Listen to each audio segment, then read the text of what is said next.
Hello, people. What is going on? Welcome back to E20 Zone TV and match preview. It feels like forever, but we are back in action. To my right is Craig from Up the Cherries in all departments, Bournemouth fan channel. Craig, how are you doing, son? Yeah, not doing too badly, mate. Not doing too badly. It's been a pretty good season for us so far, but I'm sure we'll discuss the two teams and how hopefully it will turn around for West Ham, Yeah. but hopefully not this weekend. Um, what do you make of West Ham? I'll start with West Ham first. What Yeah. have you made from the outside looking in? Well, it's been a bit of a mess. We know the issues with the ownership and the challenges with regards to that at West Ham. It is whatever side of the fence you're on. The club is not being run the right way. And in all honesty, if we take it back to when the club left Upton Park to go to the London Stadium, still, I think that was a terrible decision. I've got Hammers in the family, and um, you know, I just you're sat so far away from the pitch. Yeah. The atmosphere is not what you expect from West Ham, um, and the football served, especially this season, is been pretty dire. So there's problems all over. However, I think what you've got now is you've got a manager who I think will turn it around, but I Yeah. don't think he's going to turn it around just like that. I think it will be a season where maybe you not so much treading water. I think you'll be all right. You'll be far enough away from the relegation zone with the quality that you've got, but you shouldn't have ever been there in the first place, if that makes sense. True. True. Like, I feel like we got lucky, Craig. If you want Mm, me to be honest, getting rid of Potter at the right time, having Nuno there at the right time, it feels like to me that West Ham actually done the right call for once and getting rid of a yeah, manager that wasn't going anywhere because Potter was just going to send us down at this rate. I think Nuno's a good appointment. I do fear for the January window when it comes to West Ham, mm, and I do fear under this ownership. Like it's already coming out now that we've got to sell before we can buy this whole spiel, and I think Nuno has done well in the last two. I really yeah, do. I think this Christmas period's massive. If West Ham can get out of the Christmas period like with enough points to go into January and then sort of strengthen up in January to then push again to get us out and away from the relegation zone, then we might have half a chance. The only issue I've got is this is West Ham, mate. And West yeah, Ham always do the same thing. And two wins doesn't make it all good. Like I need to see 7 wins. Do you know what I mean? And then like we might start being able to sort of talk. But what do you make of players that you've seen in regards of West Ham? Because there's a young player, Freddie mm, Potts, burst on the yes, scene. yep. I think he looks a very, very good player. Incredible talent that you've got on your books. There is players though, Yeah, who are below par. Let's just say that. Personally, I don't think Fulkrug's done anything at West Ham. I think he's been awful. In fact, he's not. When you play West Ham, you're playing normally coming up against a sort of player who will leave the the shirt on the pitch. Everything they will absolutely die for that yeah, shirt. That's the West Ham that I remember growing up. The likes of Julian Dix and players like that who would give absolutely everything to the cause. Um, and there's not enough of those players in that squad. There isn't enough of those players in there, that squad. In there's all honesty, James. there, But there's not enough leaders at West Ham no, at the minute.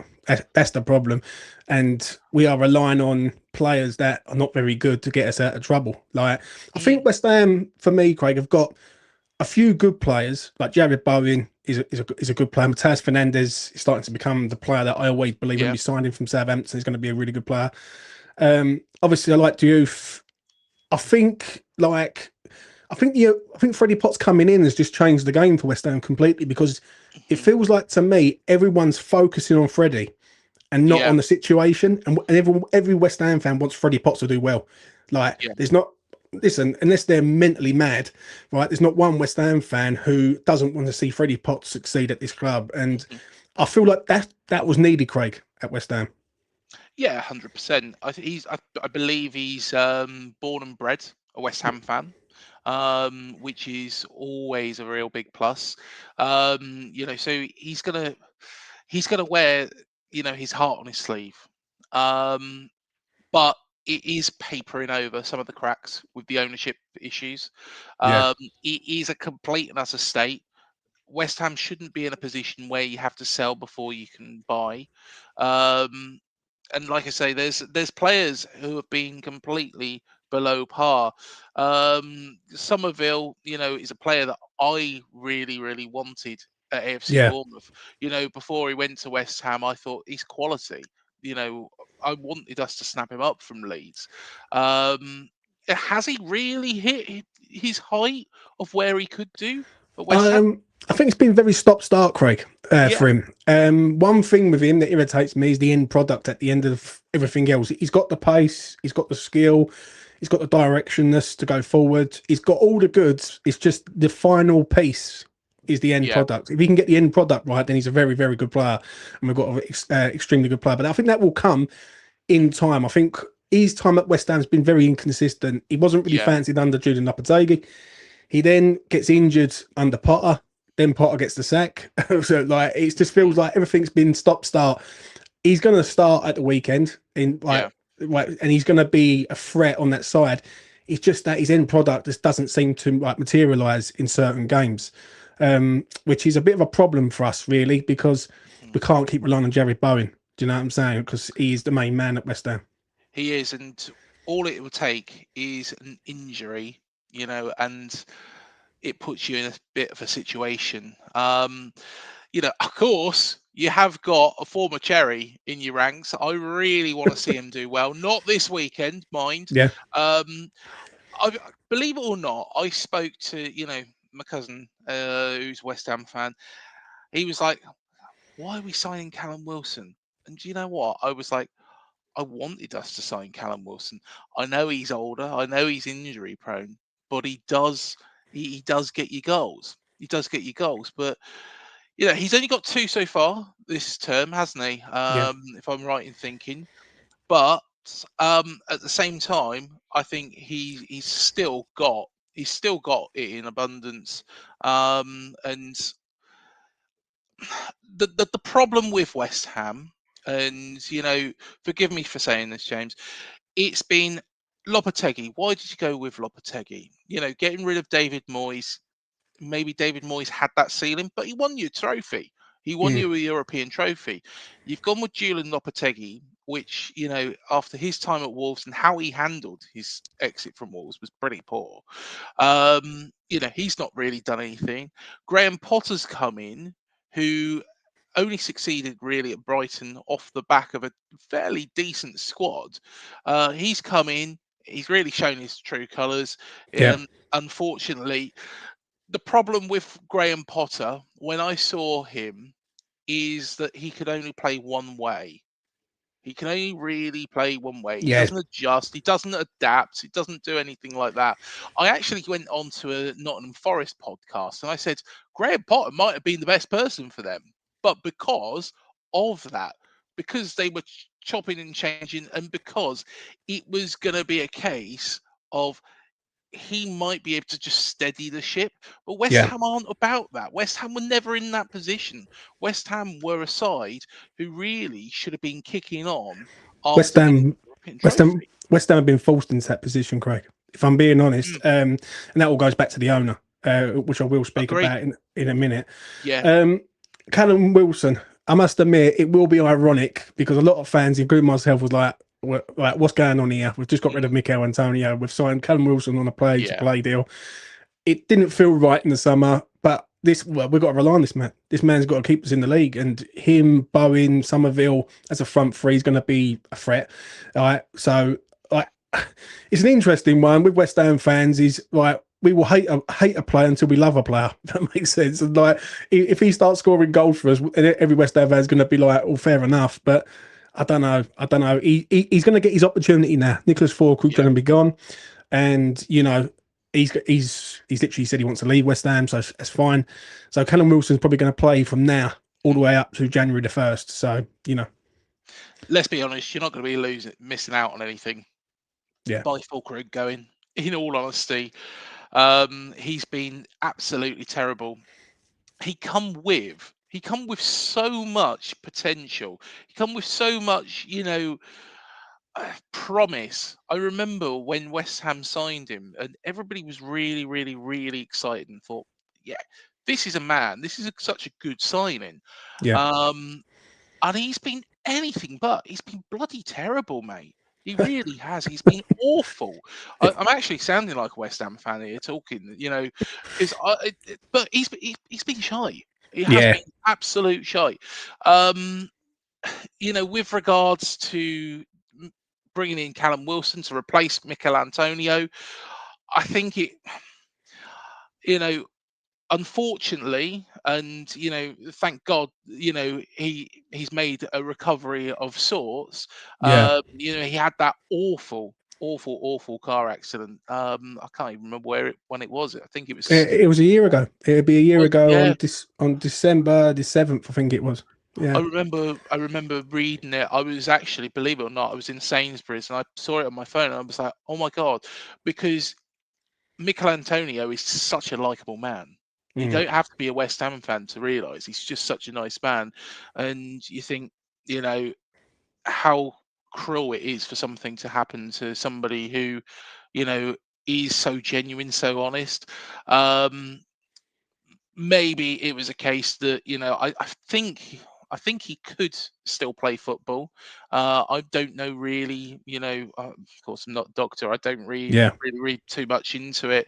I believe he could still play football, but I think he's planning on going in a different direction now. And Callum Wilson, I think, is a steady head that will kind of balance things. He's not going to set the world on fire at his age. He did when he first come to Bournemouth. Believe it or not, I was speaking to Jeff Mostyn, and the video actually went out this week. The former Bournemouth chairman, and there's an absolute brilliant video. If you watch one video or one part of that video, just watch the clip that I managed to actually find out in the other of Callum Wilson spanking Jeff Mostyn's ass after getting promoted. That is honestly, it's a bloody sight. It's a, yeah, but yeah, what I'm saying is Callum Wilson's not going to set the world on fire, but he will give his all for West Ham United, and yeah, that's the main thing, James. yeah. Um, Before we move on to Bournemouth side of things, what do you make of the protests that you've seen from afar, Craig? To be honest, I think they're justified. I Yeah, think they're justified. There is this philosophy, and I'm going to say it now, and this might not and come across the right way, and it might not make me very popular, but it's what other fans have said about West Ham fans. And that is the West Ham fans are a bunch of whingers, that West Ham fans don't know how good that they've had it or got it. yeah, Um, but because you've been in that position, and this is where I'm going to redeem myself now. So yeah, everybody's writing hate emails to me now, but this is where I'm going to redeem myself. Um, West Ham shouldn't be in that position. West Ham should be fighting at the top end of the Premier League. There is no reason why, you know, you should be having to sell before you can buy. The move from Upton Park, I'm sure if somebody could build Upton Park piece by piece as it was, West Ham fans would be absolutely delighted. They'd probably yeah, give them freedom of Upton Park because it wasn't the nicest ground in the world. I'm not going to say that, but it was a hostile ground. It was a real football ground. It was somewhere that you'd go to. It's somewhere that you'd feel that atmosphere. The London Stadium's just crap. And to be honest, it's been ran in the wrong way. And lo and behold, these owners are not turning around and saying, look, we've, if you don't mind me swearing, James, they're not turning around and saying, right, we fucked up here. yeah, they're Yeah. trying to pass the blame onto everybody else and saying, well, it's They everybody they else's fault. they won't take no accountability. And I think what it is, Craig, I think the penny's starting to drop with a lot of people. Yeah. I've been on this sort of case for a long time, like for a hell of a long time. And I'm actually glad that other people who are more of an influence are taking it over, Mm. because I know that there is a brighter day ahead when Sullivan and Brady and everyone else is gone. Do you know what I'm saying? I feel like this club's turned into a franchise and it's all about the marketing. It's not about the fan. Do you know what I'm saying? And doing Yeah. this game that I've done for a good few years now, I speak to people from all over the world, and there's fans all around the world, and it's quite surreal when you're speaking to someone from Brazil who's a West Ham fan, and you think like it is mind blowing. But with Sullivan, I think this has been coming for a long time. I think it's only the start. It's a movement ain't gonna shift anytime soon. And I think it's not a case of if he goes, it's a case of when. And I think Yeah. when, hopefully, it'll be sooner rather than later for me. It really will. Well, let's get to Bournemouth, mate, Yes. because you have got Semedo, who looks like he could be out in January. Yes. Yeah. Hopefully not. I absolutely love that man. He's Yeah, absolutely brilliant.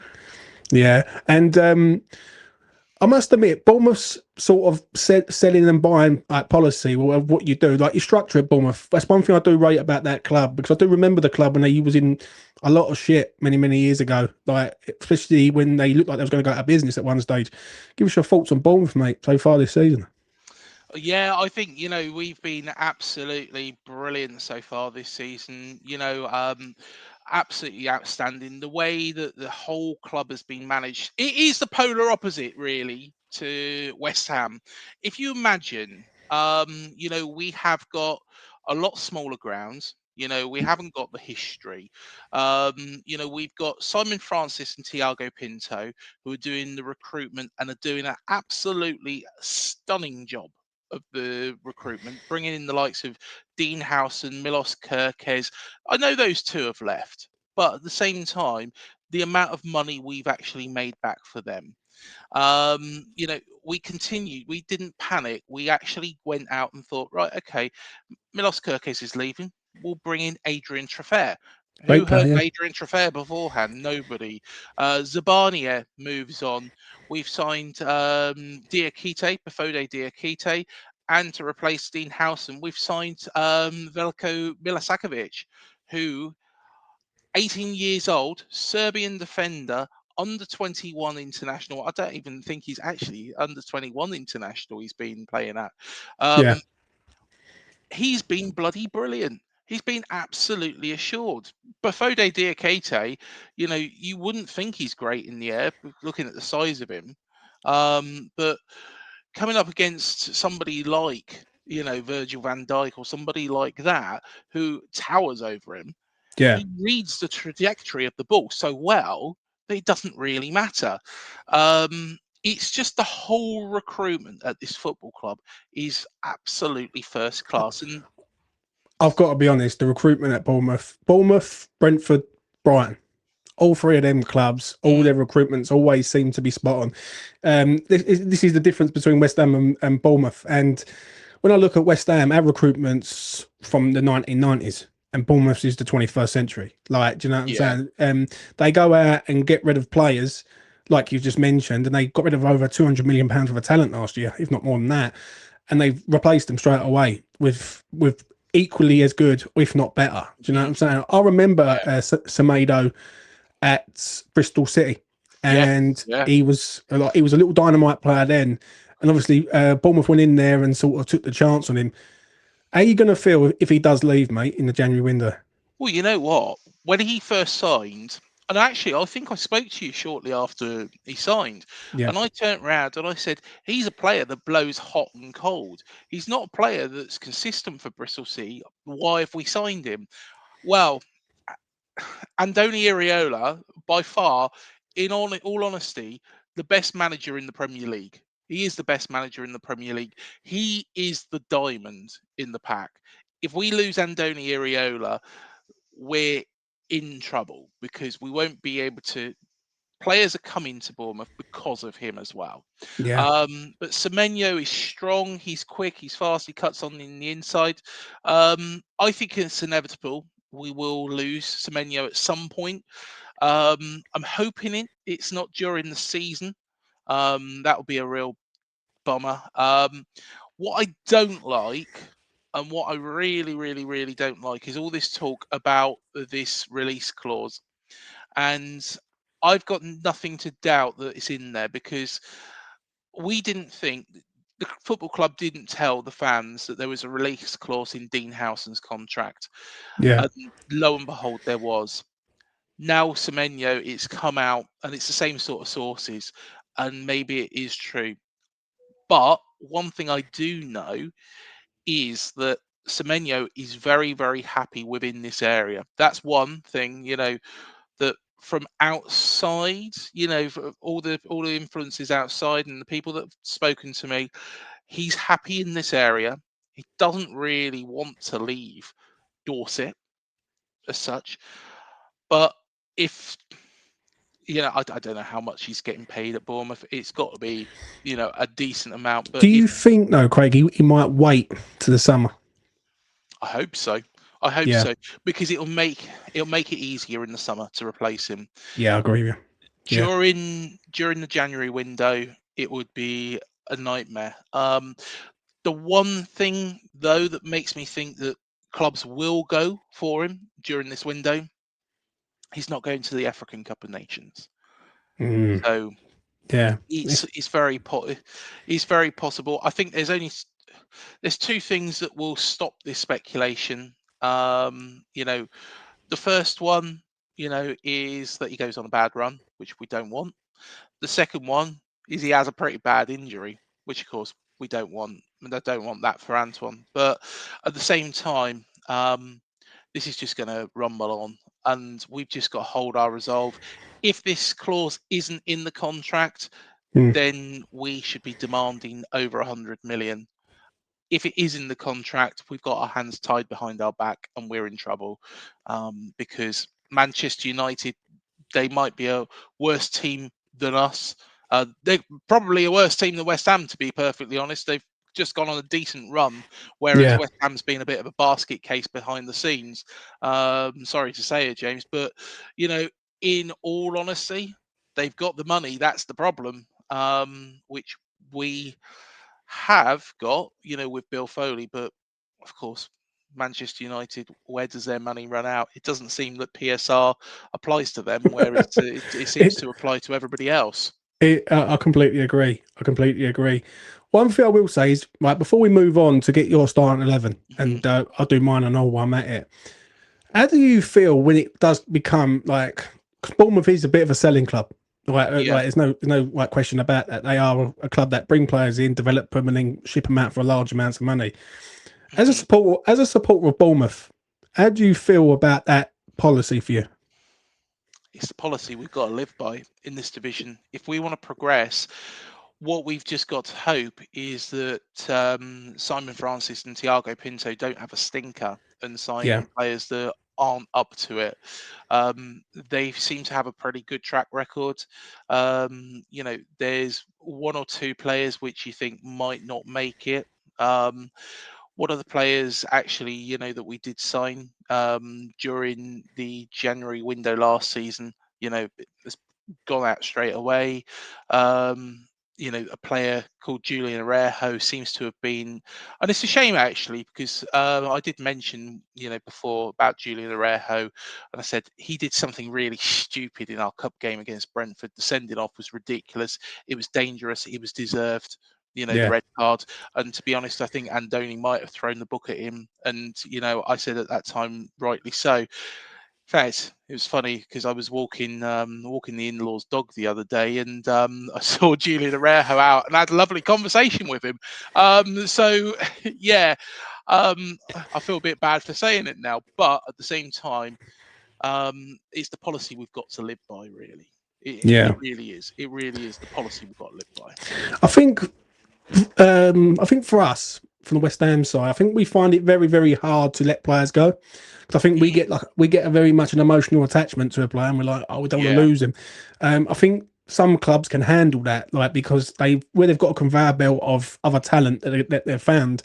mm, It doesn't bother them as much. I think sentimental sort of attachment to a player, I think it goes out the window in the modern game. Like, there's no such thing as having a player there for like 5, maybe even 10 years. Like, you'd be lucky if you get 3 years out of a player. So, you yeah.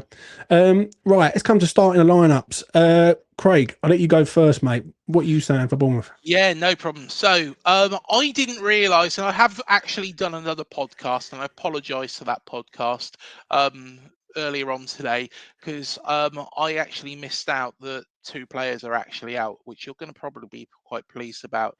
So, Jordi Petrovic in goal, most definitely. I would start with Adrian Traffer, left-hand side. In the middle, I would put Senesi and Bafode Diakite. Although saying that, I think Milisakovic, if he puts him in there, it might make sense. The physical presence, although, like I say, Fode Diakite is very good in the air. Right back, I think the security of Adam Smith, even though Alex Jimenez, has been albeit, well, I say has been, again, the other week, he had a bit of a stinker. Yeah, But I think Adam Smith will come back in on that right back position. Had quite a nasty gash against his ear against Villa. Um, in the defensive midfield position, I think what we'll do is we'll go with the trusted 2, Alex Scott and Tyler Adams. Left hand side, um, that man Semenyo is meant to be a doubt for this game, which yeah, will be music to West Ham fans' ears. It's a bit of a difficult one for me, but I might actually throw in there Amin Adli, who is a Moroccan international, an exciting player. Hasn't had much football, mind, but I think I can see the shoots of encouragement from him, and I think that, it'll be exciting to see what he can do. Right hand side, I think, David Brooks, of course, being on Wales duty, I think that makes more sense. In the centre, because Justin Cliver also is meant to be a doubt, I think what we will do is we will actually go. I think we might go Marcus Tavernier through the middle. Marcus mm, Tavernier through the middle. And then it's really a toss up between Ellie Junior Krupi or Evan Nielsen up front. Let's throw in Krupi because he's been very, very good. He's raw, he's young. He's been on loan at Lorient last season. yep, Scored a lot of goals, helped them get back into Ligue 1. Of course, Bill Foley's other side, he's got investment into that football club. I'm going to go with that. Junior Krupi, Ellie Junior Krupi up front, Evan Nielsen on the bench. But he's dangerous. He's dangerous. He's a little bit. He's not like a Semenyo. He does drop back. He does do some work, but he's a bit more of a battering ram. Evan Nielsen can be, skillful, but he's tough as well. And I like that about him. But I think Krupi is really showing us why he's been linked to. Well, they've said he's the young Thierry Henry. He's the young Thierry Henry. We've done it again, and to be honest, he's not going to be here very long. So, yeah. yeah. Right, let's go through the West Ham side of things. Obviously, no Lucas Paqueta. He is suspended. He's out. So he's pretty much going to be a similar side to the side that finished up against Burnley. Ariola in goal, flat 4 of Juve one side, Wan-Bissaka the other. Now, John Clare Todibo. It will Mhm. be one centre half. Max Kilman will be the other. Obviously, the 3-man midfield was Paqueta, Fernandez, and Potts. Now it's going to be Potts, Fernandez, and I think Thomas Soucek comes back in, goes into the middle of the park, and he will be pushing further forward and allowing Freddie Potts and Fernandez to dictate in midfield. Pretty much like a 4-3-3, 4-2-3-1 system. Then the front 3 picks itself, really. Somerville on the left, Bowen on the right, and then you got Callum Wilson up front to lead the line. One thing West Ham have not got is a lot of options off the bench. That's the one thing I will say. So that is our best team that we can sort of muster up. Fulkrug won't be back, and I'm going to be honest, if he wants to leave, you can't really trust him. And there is really no one else in there. So that's the team that I probably would say that Nuno will go with. What's your prediction for the game, Craig, for you? I think it's gonna be a battle. It's gonna be a battle. I don't expect us to, run away with it. The last time Nuno Esperanto Santo come down to the South Coast, it was a 5-0 thrashing that he got as Forest manager. I can't see that. Of course, we've got a very, very good track record against Forest. We haven't really so much against West Ham in recent years. Albeit, I always like to remember, our first Premier League win was against West Ham in that 4-3 game, which Yeah. instantly made Callum Wilson hated by your fan base. Exactly that. Exactly. We haven't forgotten, Craig. We haven't forgotten. Yeah. But I'm going to be optimistic. I think we need to get back to winning ways. I think we will get back to winning ways. But I think it's going to be tough, and I think it'll be a 2-1 win. That's what I'm going with. West Ham haven't lost to Bournemouth since 2019. And this game is always known for a draw in this game. Last year we drew with you. The year before that we drew with you. So I am going to go with a draw on this one. I don't think West Ham can go there and win. They could surprise me, but I doubt it that West Ham will go there and win. I think West Ham will go there to try and be hard to beat and try and nick a result rather than go there to try and literally force a result. So I am going to go for a draw. I'm going to go for a 1-1. It seems like that's the standard sort of scoreline at Bournemouth. So I think we need to score first in this game. I say it every week, but then saying that last two games we've conceded first and we won the game. So that's an optimism like beyond belief on that. So yeah, I'm going to go with a draw. I think the draw is nailed on for me. I think West Ham need to win the game, but I think West Ham not losing the game is also beneficial to us because obviously next week we've got Liverpool at home. So it's a big game for West Ham for confidence as well as like the result. Do you know what I'm saying? Craig, any final words that you want to say before we make a move? I wish West Ham the very, very best. Of course, after this weekend, like I say, I've got West Ham fans in my family. So, I always keep an eye out for your results and hopefully, fingers crossed, you can get back, to where you should be as a football club, sooner rather than later. It is a mess. It is a mess. I think the process is well justified. I think the ownership are not holding their hands up or showing any sign of accountability. And West Ham fans deserve better. But honestly, one thing I would like to see, and I'm sure West Ham fans are with me, eventually it would be good to see the London Stadium contract ripped up and a proper chairman comes in who can actually build a stadium with atmosphere, with pride, and a place that will be intimidating to go for other fans. Because you know what, I enjoyed going to Upton Park. I enjoyed going to Upton Park. Yeah, we knew that the West Ham fans were going to be loud and proud, but that's what it's all about. And that's what Dean Court's all about. And the ownership have completely and utterly ripped the heart out of West Ham. They really have, and they need to go. Yeah, I couldn't agree with you anymore on that. I really couldn't. Smash a like on the video. Subscribe to both channels. That's me done now. Yes, I am done for the weekend. I'll be back straight on after the game on Saturday, 5 o'clock. Hopefully, West Ham can get a result there. Craig will think differently. He will want Bournemouth to get a result. Well, but all's well that ends well. Anyway, smash a like, subscribe to both channels, and I'll see you again in the next one. Peace.